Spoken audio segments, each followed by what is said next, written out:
જય જવાન જય કિસાન મિત્રો, નવા વર્ષની ખૂબ ખૂબ શુભકામનાઓ નવી સરકારના જે મંત્રીઓ એને જે રીતે આજે મગફળી ટેકાના ભાવે જે ખરીદીમાં અત્યારથી જ જે ખેડૂતોમાં ચિંતા છે એ છે કે અમારી મગફળી કેટલી ખરીદાશે।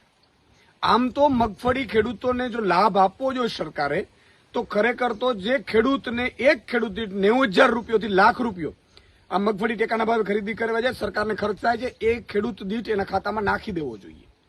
એ પણ માની લો કે ન નાખો તો ભાવ ફેર જમા કરી દેવું જોઈએ ખેડૂતોને। માની લો કે અત્યારે બજારમાં 1,000 રૂપિયા વેચાય છે, 1,452 રૂપિયા મગફળીનો ટેકાનો ભાવ છે, તો જે વચ્ચેનો ગેપ છે એ ખેડૂતોના ખાતામાં નાખી દેવું જોઈએ। ત્રીજું કે એ પણ ન જો કરી શકે સરકાર, મેં સાંભળ્યું છે કે જેમ કરદા કરે છે એવી જ રીતે ભાજપના લાભાર્થીઓને ટેકાના ભાવે મગફળીઓ ખરીદીને કરોડો રૂપિયા કમાવાની જે ભાજપે ષડયંત્ર કર્યું છે ખેડૂતોને લૂંટવાનો, એટલા માટે એ ખરીદી કરશે તો એ લૂંટ ચલાવશે અને એટલા માટે લાભાર્થીઓની ગેંગ રહેશે, પછી એ ચૂંટણીઓમાં કામ કરશે। પણ એમાં પણ એવી અમારી માંગ છે કે આ વખતે મિનિમમ 250 મણથી એક ખેડૂતની મગફળી નીચે ખરીદે નહીં સરકાર। નવી સરકારને મારી વિનંતી છે કે 250 મણ મિનિમમ તમે ખરીદી કરજો। અત્યારે શું થઈ રહ્યું છે, અત્યારે વાત એવી વહેતી થઈ છે કે 70, 80 કે 90 મણ જ મગફળી ખરીદાશે।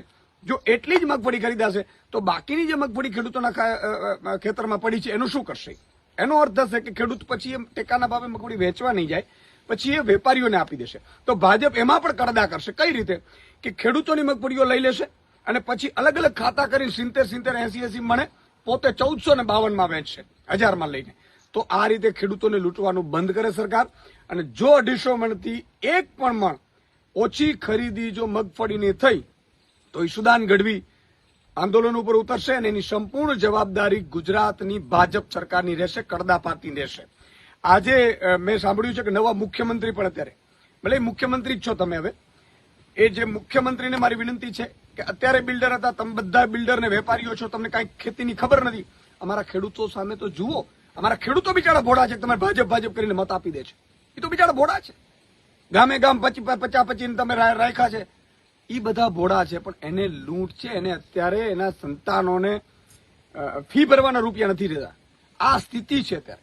પત્નીના ઘરના મૂકીને ખેડૂત અત્યારે જે દિવાળી પછીની જેની પ્રાઇવેટ શિક્ષણોમાં એના બાળકોની ફી છે એ ભરવાના અત્યારે કોશિશો કરી રહ્યો છે। ત્યારે એમને આ પૂરતા ભાવ મળે, પૂરતી ખરીદી થાય એવી મારી માંગ છે, નહીં તો આમ આદમી પાર્ટી આ મામલે આંદોલન કરશે।